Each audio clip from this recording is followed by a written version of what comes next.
검고 푸른 빛을 띠는 것이 특징으로 예전 왕실에서 사용하던 발효 저장 용기입니다.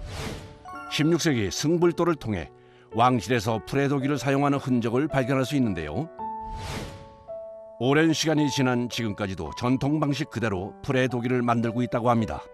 프레도기는 일반인들이나 그 양갓집에서 쓸 수가 없었어요.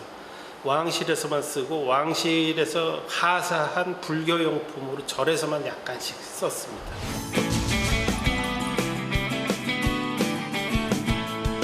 전시가 됐던 작품들은 이제 미술관이나 뭐 이런 박물관에서 감정가에 가지고 형성된 가격들이 나와요. 그 가격에 의해 가지고 그 책정된 금액에 의해서 판매가 되기 때문에 일반 사람들이 좀 사시기에는 조금 높은 가격대가 형성이 돼요. 일반 실생활에 쓰는 뭐 식기라든지 아니면은 물주전자라든지 이런 거는 200만 원 내에서 형성돼 가지고서. 마당에 좋기 30개는 돼 보이는 고무통들. 뭐가 들어있는 걸까요? 전국 각지에서 다 채취해다 놓은 흙들이에요.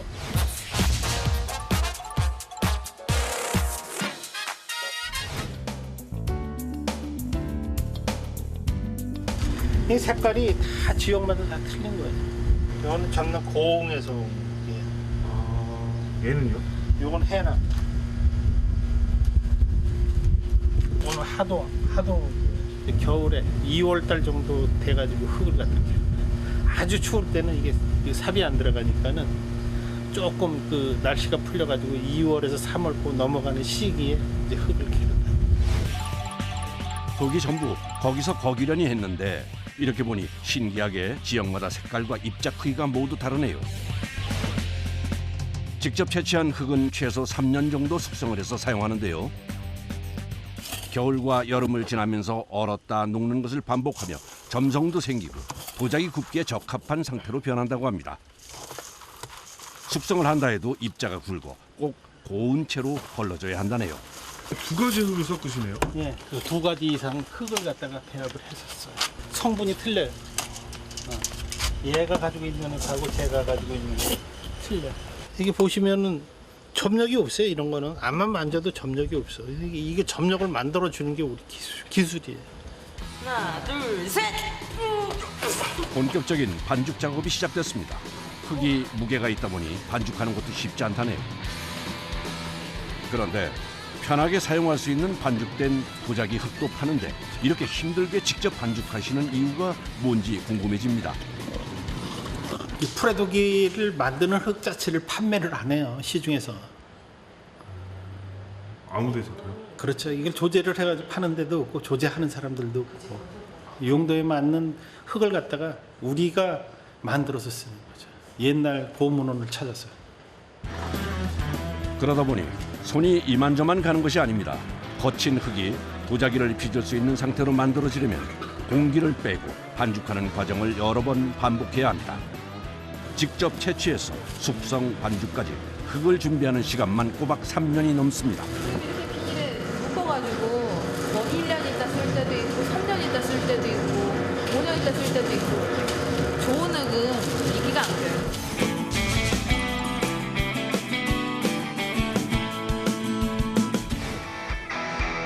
프레도기를 만드는 과정은 그야말로 시간과의 싸움입니다. 반죽한 흙은 또다시 1년 이상 숙성한 후 사용합니다. 이게 2014년도 흙이에요. 응? 아끼는 흙이에요. 진짜 귀한 흙이에요. 이거 이 정도 되면 약흙이에요. 약흙. 보면은 점력도 엄청 좋잖아요. 방금 반죽한 흙과 비교하니 정말 차이가 많이 나네요. 보통의 도자기와 달리 프레도기의 성형은 평평한 판으로 만든 반죽을 접합하거나 흙가래를 쌓아 올려 빚는 방법을 사용하는데요. 그 이유는 흙의 점성이 떨어져 물레 작업을 할 때 한 번에 올리지 못하기 때문입니다. 자꾸만 반복해서 두들겨주고 그 부분에 압력을 줘가지고 밀착을 시켜줘야지만 이게 붙어 있는 거지. 그렇지 않으면은 마르는 중에 떨어져 나오고 또 불에 들어가면 또 2차 수축이 되면서 또 그 부분이 갈라져 버려요. 그걸 방지하기 위해서는 두들겨줘가지고 이게 압축을 시켜가지고 붙여줘야 돼요. 흙의 입자가 거칠어 빚을 때도 모래가 긁히는 소리가 많이 나는데요. 자세히 들어보면 타닥타닥하는 소리가 꽤 크게 들립니다. 저는 이게 손에 이게 이게 많이 이렇게 떨어져 나가는 데가 있어요. 이런데. 그래서 이 흙 자체가 거칠기 때문에 이게 많이 다쳐요. 이게 손이 이렇게 그 작업하고 나면 제일 먼저 아픈 데가 손톱 밑에. 손톱 밑이 이렇게 벌어져 가지고서 피가 많이 나고 그러는 거죠. 프레도기의 또 다른 특징은 도자기 표면에 유약이나 잿물을 바르지 않는다는 건데요. 그래서 도자기가 숨을 쉰다는 장점도 있지만 만드는 과정은 더 까다롭습니다. 성형 후 도기에 그림을 그리는 작업자. 시간을 오래 끌면 선이 구불구불해져 순간적으로 빠르게 그려야만 한다네요. 프레도기는 옛날에 그 궁중에서 쓰던 거예요. 그만큼 귀한 거시네요. 그럼요. 엄청 귀한 거지. 일단 약을 안 발랐다는 거는 그만큼 고급 독인데. 예. 유약을 안 발라 습기에 민감해 자칫하면 금이 갈 수도 있습니다. 그래서 긴 시간 말려줘야 합니다. 지금 이렇게 보시면 이게 무슨 기능을 해, 어디 숨구멍이 있어, 이렇게 생각하실 수 있는데 얘가 끓는 물에서는 숨구멍이 얼마나 있는지 보여요. 그리고 또 하나는 아니 이게 정말 아무것도 안 바르신 그릇이 맞나 하는 것도 끓는 물에서 증명이 되는데, 이해를 돕기 위해 물속에 프레도기 잔을 담가봤습니다. 물의 온도가 올라가면서 산소가 투과될 수 있는 숨구멍을 통해 기포가 올라오는 것을 확인할 수 있는데요. 반면에 도자기 잔에선 기포가 전혀 보이지 않습니다. 같은 방법으로 도자기와 프레도기 잔에 탄산수를 부었는데요. 숨구멍으로 탄산이 빠르게 빠지는 것이 보입니다. 유약을 바르지 않아 숨구멍이 존재하지만 물은 전혀 새지 않는 것을 확인할 수 있습니다. 한편 작업장에선 분주하게 다음 과정을 준비 중입니다. 수레를 끌고 어디로 가는 걸까 했는데 도자기를 구울 때 사용하는 나무를 옮기려는 것 같습니다. 강원도 쪽 거 위주로 해가지고 소나무 갖다 떼어주세요.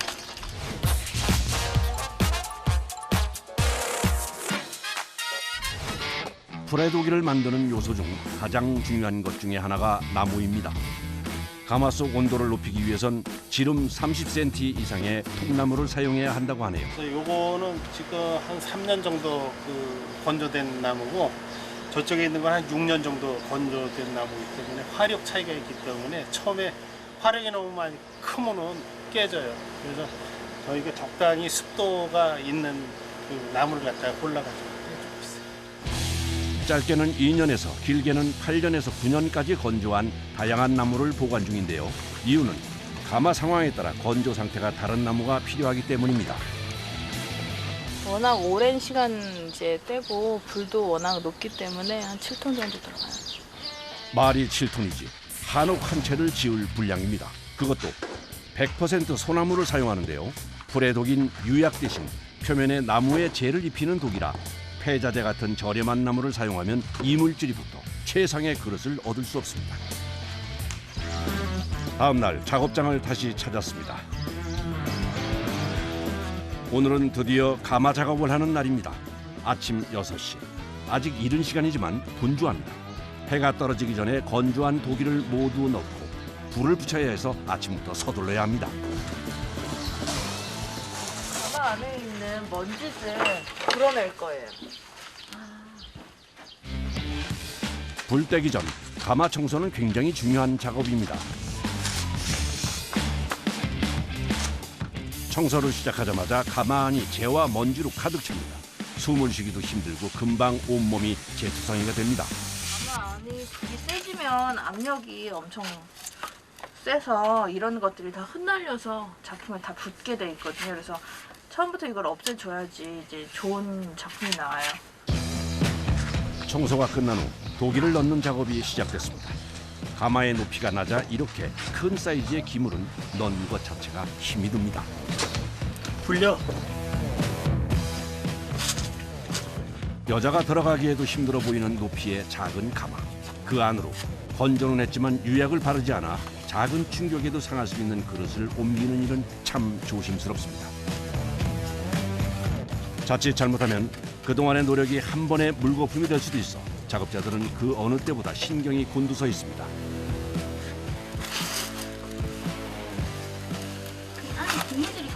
언제까지 씹어나오면 좋은 거예요? 이따 저녁까지 해야 돼. 해가 지기 전에 이 작업을 끝내지 않으면 이제 그릇에 다시 습기가 들어가기 때문에 습기 들어간 상태로 불을 지피면 바로 다 깨져요. 그래서 해가 떠 있을 때 빨리 작업을 해서 불을 지펴야 돼요. 오늘 구울 독이 수만 300여 개. 아침부터 저녁까지 허리 한 번 못 펴고 작업을 해야 합니다. 무거우니까 그 조심해서 올려서 이렇게 들어서 올려서 줘. 풀의 도기를 만드는 일은 처음부터 끝까지 노동의 연속입니다.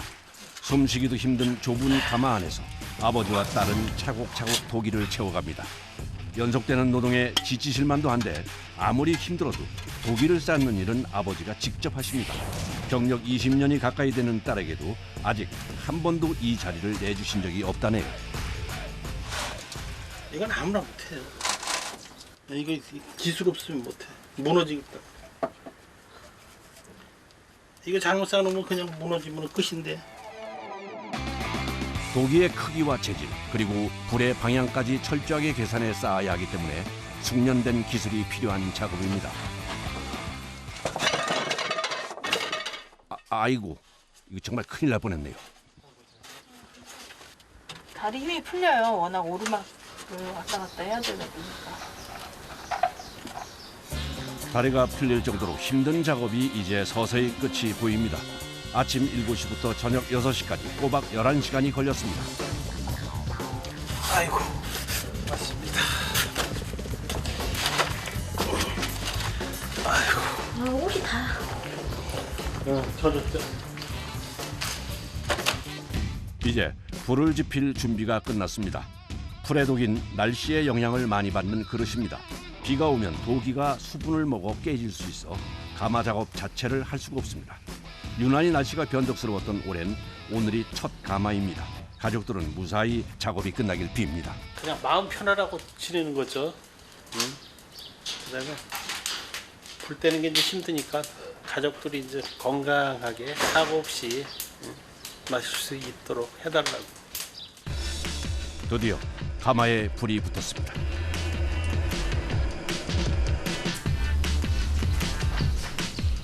지금까지도 힘들었지만 사실 제일 힘든 작업은 지금부터 시작입니다.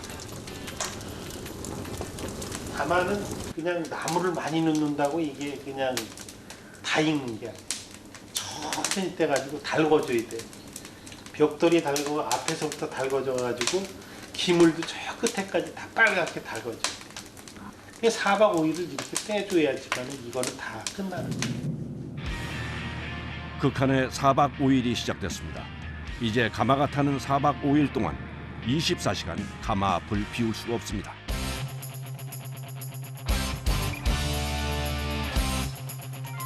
가마에 불이 붙어 있는 내내 나무를 보충해주고 온도를 맞춰야 합니다. 특히 초반에 불 조절이 잘못되면 도기가 불량이 많이 날 수 있어 초반 불 조절은 수십 년 베테랑 장인에게도 까다로운 작업입니다. 벌써 3일째. 50시간이 넘는 시간 동안 가마 앞을 떠나지 않고 지키고 있습니다. 불 조절은 풀의 도기 제품의 성패를 좌우하기 때문에 모든 신경과 정신이 불에 집중돼 있습니다. 가마에 불을 붙인 지 4일째. 이제 피곤해 지쳐 체력적으로 한계에 다다른 상태입니다. 불이 세져 나무를 넣는 횟수도 잦아집니다.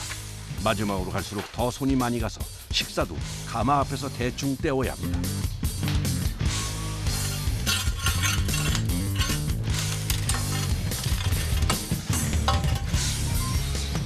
대망의 5일째 아침이 밝았습니다.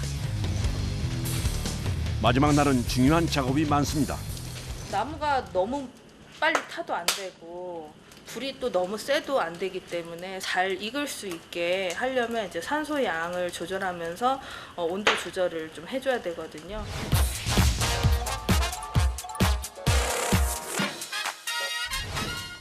풀의 독인 굽는 온도가 중요한데요. 입자가 굵은 흙과 흙 사이의 기공을 불의 온도를 올려 조여줍니다. 온도를 얘가 조절을 해주면 끝까지 올라가는 거야. 1300도까지 올라가는 건 얘가 책임져줘.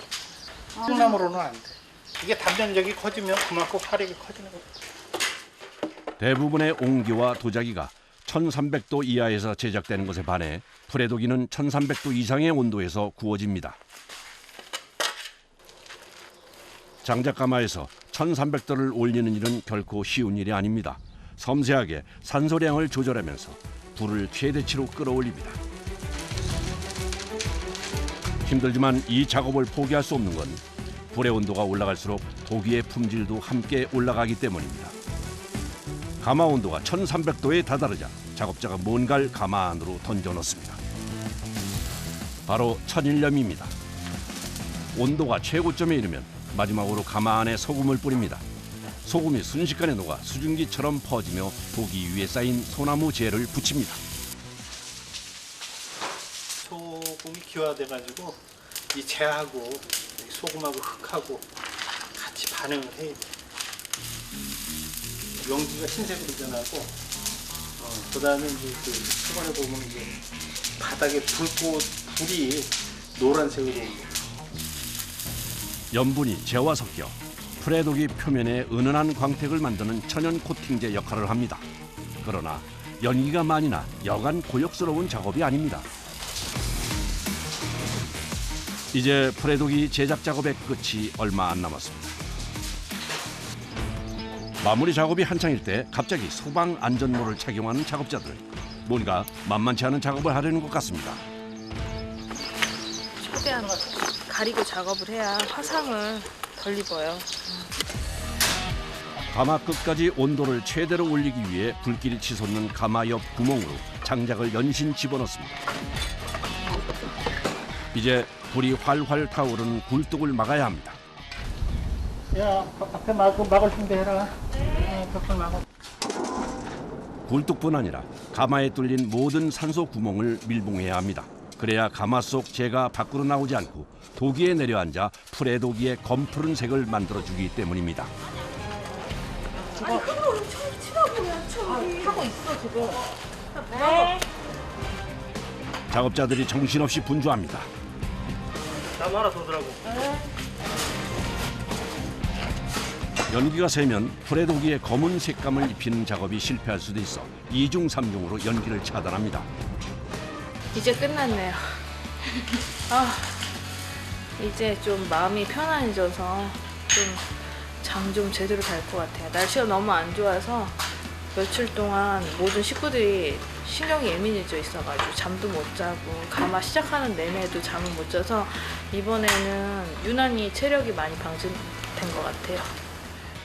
밀봉 작업이 끝난 후엔 20일 동안 자연 상태에서 가마를 식히며 재가 도기에 안착되는 시간을 가집니다.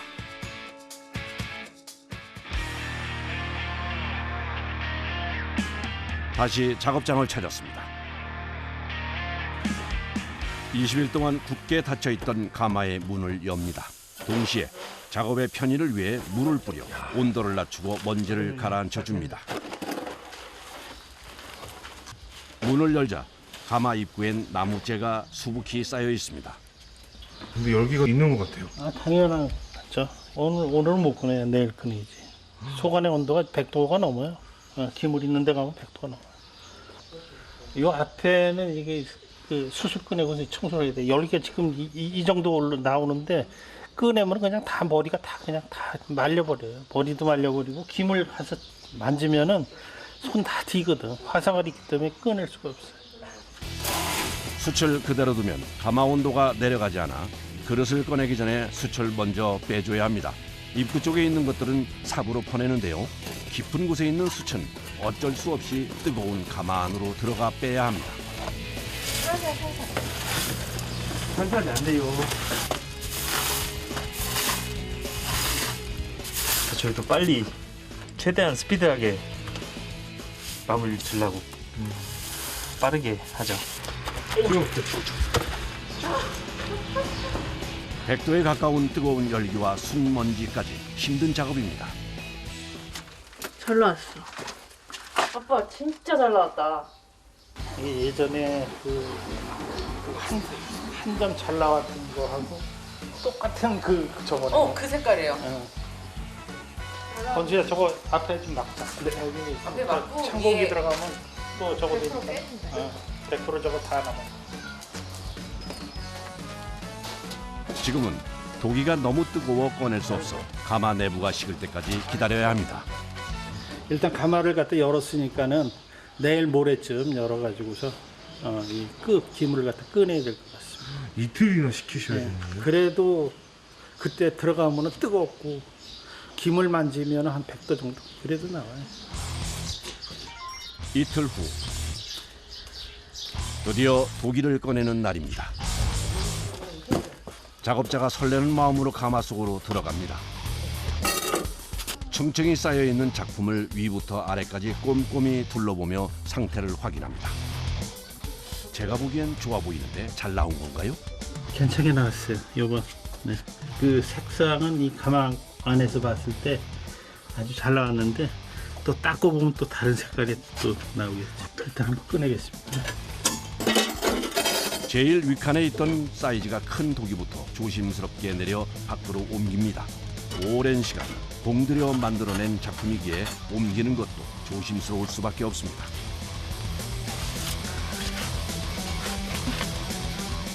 숯을 꺼내고 이틀이 지났지만 여전히 가마 속 온도는 67도. 웬만한 사우나 못지않은 온도로 잠깐만 작업을 해도 숨이 턱까지 찹니다. 아이고, 바람에 넘어갔어요. 이게 살과 살끼리 붙어가지고 압력이 너무 세니까 바람. 이 불이 넘어가는 힘이 워낙 센 거예요. 바람하고 이렇게 어울리면. 그래서 이렇게 살과 살끼리 이렇게 부딪히는 게 가끔가다 나와요. 근데 얘는 이제 그 힘을 못 견디고 넘어간 거네요. 그렇죠. 한 차례 작품을 뺀 후엔 기물을 올렸던 단을 제거하는데요.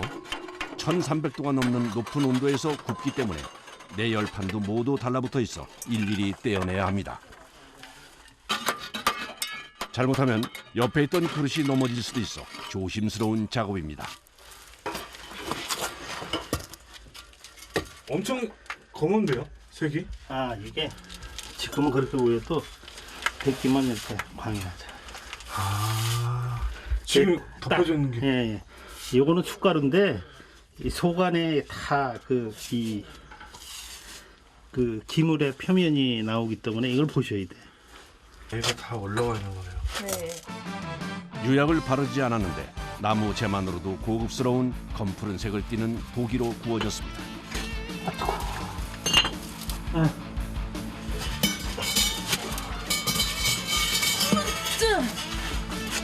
방금 소리 들으셨죠? 1300도에서 구워진 풀에독인 종을 두드리듯 맑은 소리가 나는 것이 특징입니다.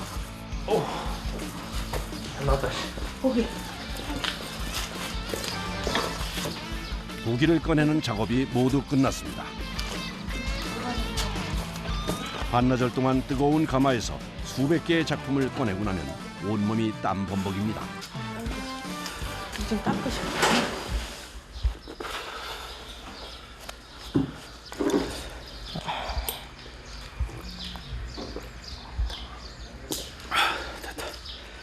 아, 옷이 흠뻑 젖으시는데? 아유 당연하죠. 온도가 있으니까 안에 실내 온도가 있으니까. 마스크에도 땀이 흥건합니다. 노동에 수반되는 일이다 보니까는 몸에 그 상처라든지 몸에 이상이 많이 오잖아요.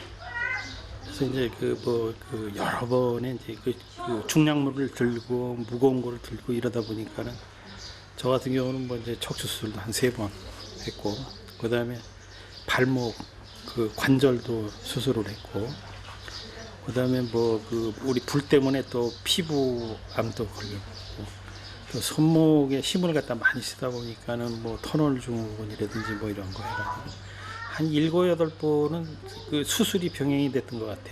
조금 일을 하려면 또 병이 나고, 조금 일을 하려면 병이 나고 그러는데 어쩔 수 없이 또 거쳐야 되는 작업들이니까 또 하는 거예요, 그게.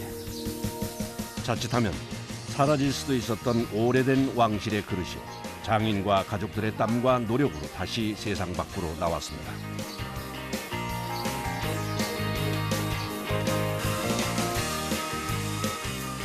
그런데 어느 틈엔가 다시 작업자가 가마 속에 들어가 있습니다.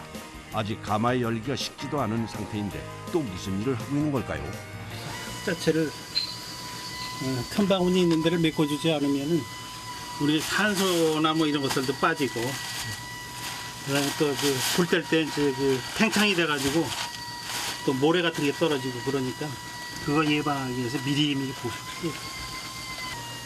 가마에 열이 식기 전에 발라야 흙반죽이 잘 굳어 피곤하지만 물건을 꺼낸 후엔 바로 보수를 해줘야 합니다.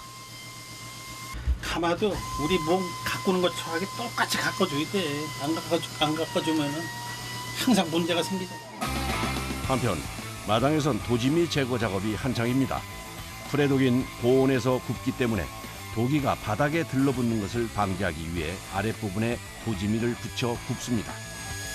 워낙 센 강도로 완성된 그릇이라서 그냥 어줍지 않은 강도의 그런 연마는 되지가 않아서 센 걸로 연마를 하고 있어요. 그래서 표면을 매끄럽게 만들어줘야지 그릇을 쓰실 때 밑에 바닥이 불편하지 않으시거든요. 가마 불을 떼기 전부터 날씨가 안 좋아 깨질까 걱정했는데 다행히 잘 나온 것 같습니다. 엄청 잘 나와요. 아버지 표정을 보니 마음에 드신 것 같은데요. 그러니까 불이 그렇게 잘 지나가야지. 사라져가는 전통 그릇의 명맥을 잇는 건 화려하거나 편한 것과는 거리가 있습니다. 오히려 인내와 노동의 연속이지만 내일도 도기를 굽고 싶다고 얘기하십니다. 보람된 것들을 갖다 이렇게 얹을 수 있다는 게 얼마나 행복한 거예요. 지금 우리가 만든 것 중에서 그냥 후세 한두 점만 살아라, 한 점이라도 살아라. 좋은 사람 만나가지고 사용하다가 진짜 후세 좋은 작품으로 남아서 평가받을 수만 있으면 그것만큼 좋은 게 있어요. 경기도 구리시 조용한 동네에 자리 잡은 한 공방. 이곳은 은주전자와 닭이 세트 등 은으로 된 제품을 만드는 곳입니다. 한눈에 봐도 화려하고 아름다운 모습이 눈길을 사로잡습니다. 특히 은주전자는 왕실에서 독성을 감지하고 음식의 신선도를 유지하기 위해 사용했다고 하는데요. 중국 왕조에서도 은을 백금이라 부르며 고급 식기로 분류했다고 합니다. 우리 작업이 두 가지 방법, 전통 방법이 있고요. 그리고 전통 방법 섞어서 기계 약간 들어가는 거. 전통 방법으로 하면은 가격이 워낙에 비싸니까 기계를 조금 사용할 수 있는 작업은 기계를 약간 사용해요. 그리고 어차피 작품은 기계 사용 안 하고 전통 방법으로밖에 안 되는 또 그런 작품이 있고, 두 가지로. 만약에 전통 방법으로 했다가는 안 팔려요. 너무 비싸져가지고.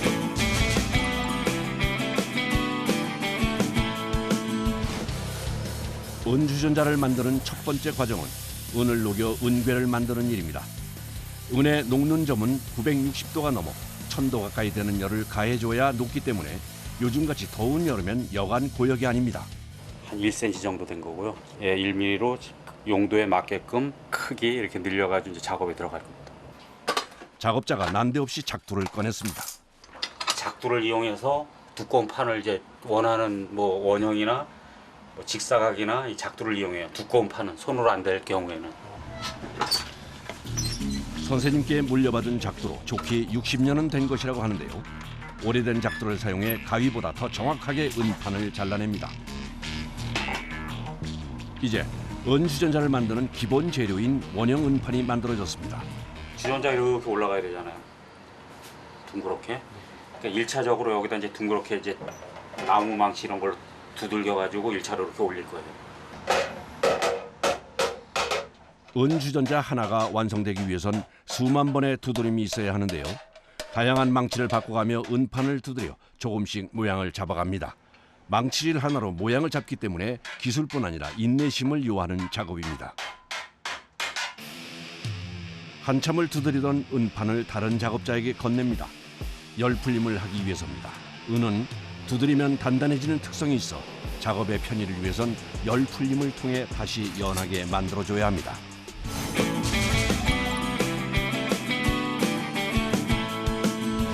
열 풀림 작업은 주로 아들 담당입니다. 내 자리 가서 붕대 좀 갖다 줘.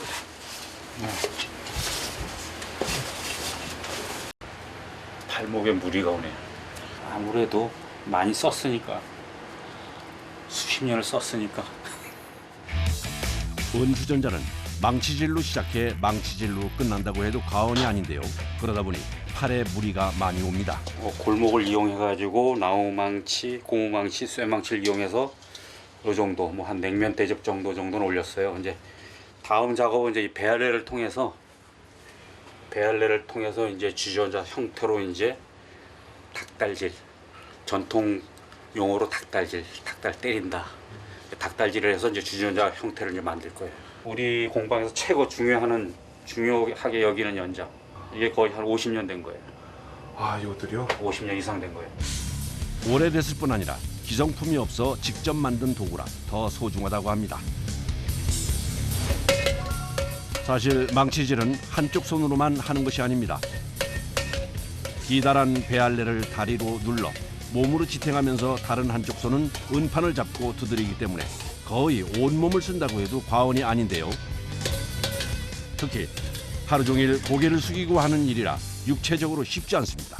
오랜 망치질 끝에 서서히 주전자의 모양이 잡히기 시작합니다. 최종적으로 나무망치로 이제 끌어올리는 건 끝났고요. 이제 방자망치로 이제 방자를 이쁘게 곱게 쳐나가는 거예요. 위에까지 쳐나가면서 계속해서 안으로 곱게 오므려 가지고 주전자 형태를 잡는 거죠. 은주전자는 형태를 잡는 것부터 표면의 모양을 내는 것까지 모두 망치 끝에서 탄생합니다. 그래서 망치질 소리는 내내 작업자를 따라다닙니다. 계속 소음을 들으니까 귀 쪽으로 청력이 나빠지는 거죠. 아, 청력도요? 네. 근데 얘를 막고서 일을 하면은 감각이 없어요. 여기서 때리는 요 맞는 이 감각도 있지만 소리로도 들어야 되거든요. 제대로 맞는지. 망치 소리 때문에 한쪽 귀는 거의 들리지 않는 상태입니다. 성한쪽 귀는 막고 일을 하는 것이 좋지만 그럼 작업이 제대로 되지 않아 구멍 뚫린 귀마개로 겨우 조금 소리를 줄인 채 작업을 할 수밖에 없습니다. 뚜껑이 어느 정도 맞았습니다. 주전자 속에서 펄펄 끓는 고동색 액체는 송진을 끓여 만든 감탕입니다. 방금 만든 은주전자의 감탕을 채우는데 이유가 있는 걸까요? 만약 감탕을 안 붓고서 그냥 두들기면은 내가 원하는 모양이 안 나고 찌그러져요. 이 기물 자체가 찌그러져. 근데 감탕을 넣고 두들기면 감탕이 밑에서 받쳐줘요. 안에서 받쳐주기 때문에 내가 원하는 모양을 두들겨도 그 모양이 나와요. 받쳐주는 힘이 있기 때문에. 다음 날 다시 찾은 은주전자 공방. 오늘도 어김없이 망치 소리가 들립니다. 어제 감탕을 넣어 붙인 은주전자의 모양을 새기는 작업 중입니다. 등으로 쳐서 가운데 부분은 튀어나오게. 지금 한 작업의 반대로 양면을 때려가지고 이 선이 튀어 올라오게끔 그렇게 입체감 있게 이제 작업을 할 겁니다. 노련한 기술이 있어야 가능한 작업. 그래서 은주전자를 만드는 일은 20년 경력으로는 명함도 못 내민다고 하네요. 점점 또 이뻐지는 모습, 완성도 기분이 좋아지는 거죠. 그렇지 않으면 못해요. 지루하고. 하나부터 10까지 모두 사람 손이 가야 만들어지기 때문에 사실 즐기지 않으면 쉽지 않은 일입니다. 주전자의 모양을 잡았으니 이제 감탕을 빼줘야 하는데요. 뜨거운 불로 꽤 오랜 시간 녹여줘야 안에 꽉 차있던 감탕이 빠집니다. 불과 망치 등 위험한 것들을 다루는 작업이 많아 작업 중엔 항상 긴장을 해야 합니다. 다음은 광을 내줘야 하는데요. 표면이 평평하지 않아 작업이 까다롭습니다. 은이 가진 자체의 광택을 살리는 것이 관건인데 특유의 은은한 광택이 잘 올라왔습니다. 이제 미리 만들어 놓은 부속품을 접합하는 과정입니다. 은주전자는 만드는 과정이 단순할 거라고 생각하지만 의외로 참 여러 공정을 거쳐야 합니다. 손잡이를 열심히 만들고 있는 연욱 씨. 어떤 작업이든 아직은 쉬운 일이 없습니다. 보통 손으로 다 하죠. 네, 손으로 그냥 일반 판을 말아서 이렇게 동그랗게 붙이고 이제 이 원형을 유지해주면서 조금씩 이제 굽혀나가는 거. 이 정도면 될까요? 손잡이. 자, 가져와 봐라. 저거. 작업한 손잡이를 건네는 아들. 해온 지 벌써 5년이 됐지만 아버지의 평가를 받는 일은 아직도 긴장됩니다. 이 부분 너무 쉽잖아. 그치? 이렇게 같이 부드럽게 내려오다 살짝 쉬어나가야 되는데. 오늘도 한 번의 통과는 어려워 보입니다. 봐봐. 그냥 이 기술 자체를 배우는 거 자체가 좀 많이 기간도 오래 걸리고 힘들고 해서. 왜냐면 이건 제가 기술을 습득을 못하면 이제 생계랑 관련이 있으니까. 찬찬히 아들이 만든 손잡이를 손보는 아버지. 마음으론 칭찬을 해주고 싶지만 아버지는 아들에겐 더 엄격한 선생님이 되고 맙니다. 소비자가 봐가지고 모든 뭐 곡선이나 선이나 아름답게 나오고 마음에 든다 소리가 나와야 되니까 내 기준에 맞추면 안 되죠. 소비자 분들 기준에 맞춰야지. 은주전자의 모양내기 마지막 과정은 주전자의 표면에 금박을 입히는 것입니다.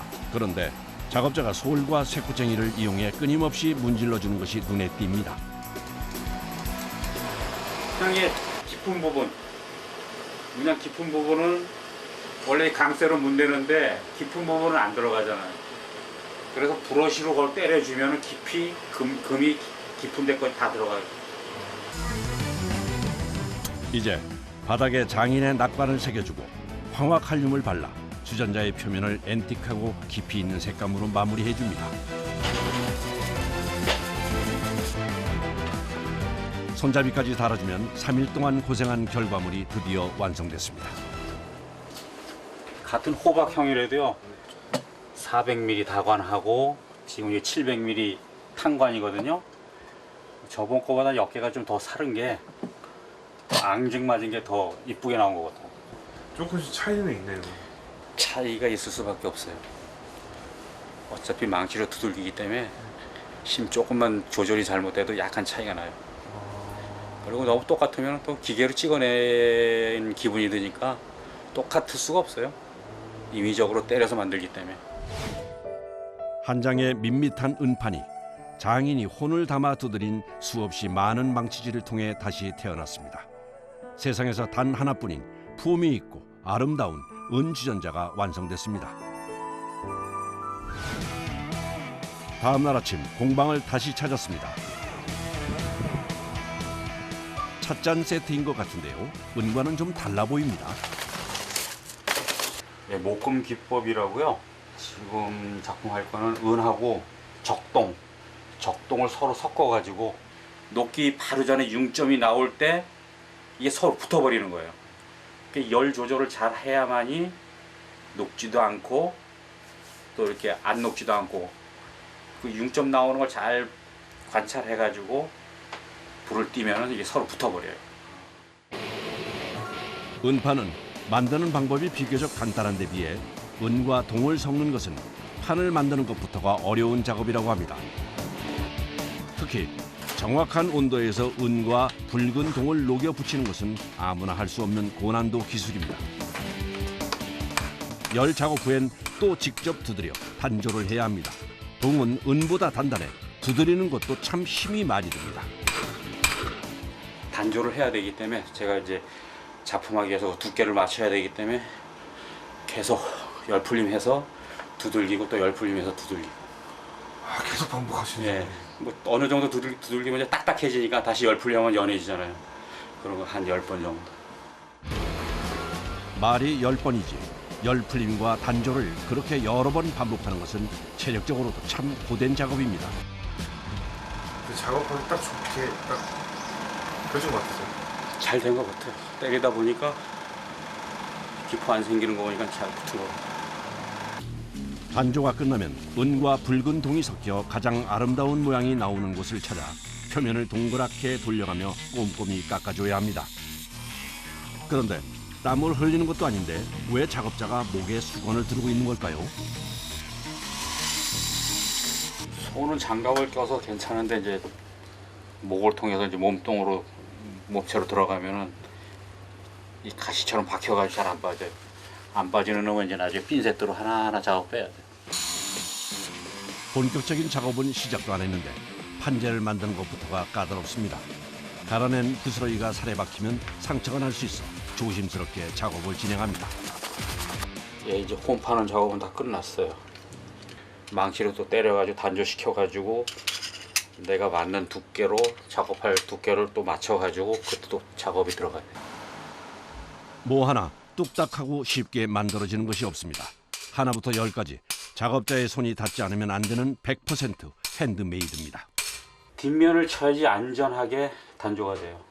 울퉁불퉁한 대로 치면은 아무래도 좀 불안정하죠. 이제 재료 준비는 끝이 났습니다. 또다시 망치질이 시작됐습니다. 은으로 만든 모든 제품은 장인의 망치 끝에서 탄생합니다. 순우는 부드럽고 연해서 망치를 때면 딱딱 달라붙으면서 쫙 올라가는데 얘는 단단하니까 때리면 튕겨 나가요. 옆으로 삐져나갔다 이쪽으로 삐져나갔다 쫙쫙 안 올라가요. 은과 황동을 섞은 재질은 단단해서 두드리는 게 힘이 듭니다.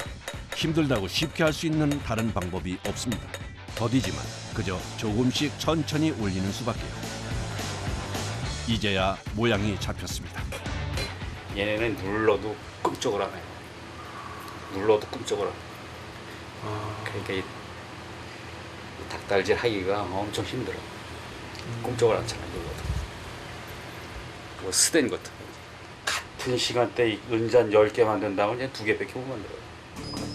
형태가 잡히면 표면을 부드럽게 갈아준 후 다시 한번 망치질로 모양을 잡아줍니다. 그런데 작업자가 연신 잔의 두께를 잽니다. 안 이뻐요. 0.1mm 차이 나도 안 이뻐요. 확 차이가 나요.